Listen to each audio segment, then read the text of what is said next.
Wow! Isa si Sir Principal sa mga nakapapanood sa mga video ni Nanay Lorna pero ngayon, nakita nakabeso-beso na niya sa personal.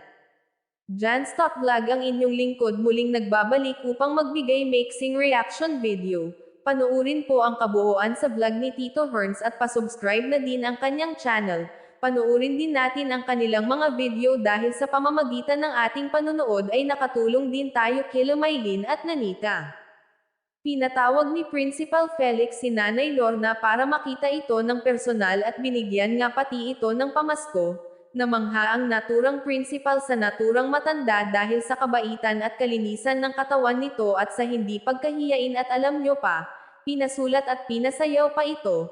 Grabe sikat na talaga si Nanay Lorna at labis din syempre ang pasasalamat ng naturang matanda kay Sir Paul dahil kung hindi dahil sa kanya, hindi niya mga ito naranasan. Oh, welcome sa Manila. Kumusta ka na, Ninita? Sa si Ate Maylin. Ako nga, so... At least, si Ninita marunong na. Siya doon, ito talaga pala siya. Yan talaga siya. Mabait talaga siya. Hindi siya Akala ko mga scripted, ganyan. Hindi pala. Yung nakita Oh, yan. Christmas. Oh, yan. May binigay si Sir. Wala namang babasko. Palit ni Magpuan. Magpalit. Bugas. Tatawa siya. Pinapunta siya dito na. Peace.